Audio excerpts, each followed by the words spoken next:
Let's take a look now at a survey analysing Emirati attitudes towards the workplace, because TASC Outsourcing have spoken to more than 500 nationals to tease out the challenges and the opportunities raised by the government's Emiratisation policy, which of course is designed to encourage more nationals to work in the private sector. Now, many CEOs are grappling with how to attract more Emiratis, and that's what makes the results of this study really interesting. One of the figures that I sort of teased out is that 41% of Emiratis say they're uncertain about changing jobs. Good on one hand, it shows job satisfaction, but difficult therefore maybe to move them into the private sector. But this stat was great, because nearly 2/3 of them though do want better salaries. So that is giving us some idea of how the private sector could perhaps persuade them to make that shift out of the public sector. Now let's discuss those figures in a little bit more detail. Joined on the line by Abbas Ali. He's Chief Growth Officer for TASC Outsourcing. He's also the author of this study.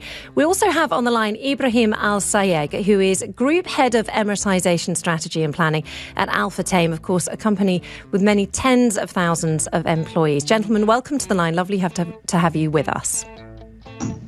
Morning. Thank you for having us. Good morning. Now, Abbas, let me start with you, if I may. What does this survey tell you about what Emiratis want from their work? Are they interested in changing jobs? They're definitely interested in changing jobs. This survey also tells they are very interested in finding purposeful job. There's one key data set we found that of all the people who are looking for a job, 66% seek purposeful roles.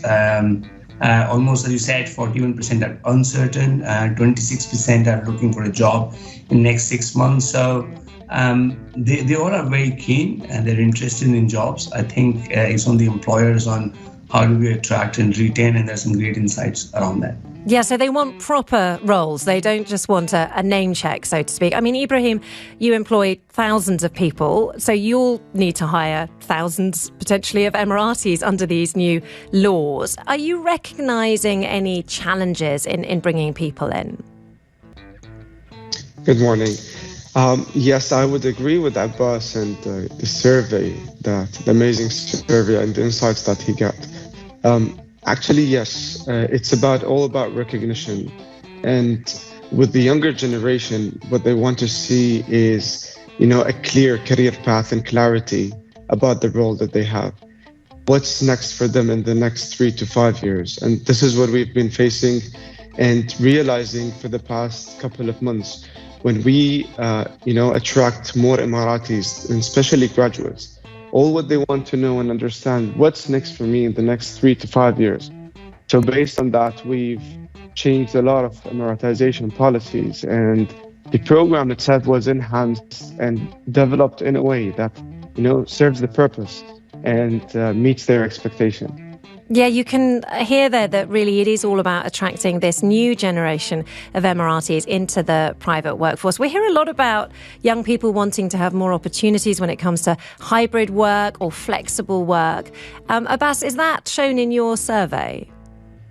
Yes, very loud and clear that among the second most important benefit, the Emirati candidate looking for a job is the remote working, and one very key statistic which I found very interesting is for an Emirati job seeker or even people who are working, the importance by employer on the upskilling of their skill set is very important for them in a job, both in attracting. So they are looking to companies who are willing to upskill them and invest in their further studies versus just the benefit versus just the remote working. So, Ibrahim, is that something that comes into your conversations when you're trying to recruit more nationals into the workplace? When they come in, do you say, look, we are going to be able to offer you these upskilling opportunities. We've got these benefits. You'll be able to do hybrid work. Are you having to really put in the effort to encourage people to move into the private sector? This is one aspect, honestly. And yes, the hybrid working option is something important, especially when we're talking about the female gender. our population and even in the private industry, the percentage of female is higher than male. So we're talking about mothers, we're talking about, they just got married. So it's about balancing. They're trying to balance between their career, professional career, and their personal life. But that's not the only aspect. It's just more of the upskilling that they would like to invest in.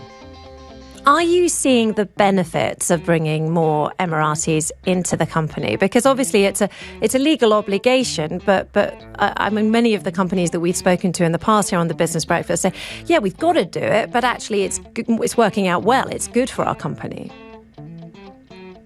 It is. It's not only about legal, honestly. So it's been there for years. And one good example that I give is that Expo, for example. The volunteers over there, where the majority of them were Emiratis, and most of them have actually left their job just to participate in Expo. And you see them working in different shifts in different pavilions, greeting different nationalities. So attracting them was even a great experience for our expats, example, in the group. But in the country as well. So they have been, participating in bigger roles, bigger events. As long as one of the important points is they want to know how they can contribute back to the country. So if the role or the company is participating in such bigger events, that's what really attracts them more. Abbas, I've got about 30 seconds left with you. If you're an employer, a CEO listening to this interview, what are the sort of top 3 benefits that you could offer to your future Emirati employee in order to attract them into the private sector, as per the results of your survey? For the result, focus on providing them a purposeful job. Look at how you are helping them upskilling their job. Third, be open to hire Emiratis from one Emirates to another. Our survey clearly says there's more than 50% of Emiratis are open to relocate. And just to put one more point, this is extremely beneficial to the business. We did a large project last year for a client. The sales are up just by the number of people we hired, even from the frontline sales roles. So that would be my tips to the employer. Really great to get those out on the Business Breakfast this Monday morning. Thank you very much to both of my guests, Abbas Ali from TASC Outsourcing and also Ibrahim Al Sayegh, Group Head of Emiratisation Strategy and Planning at Al-Futtaim. Now time.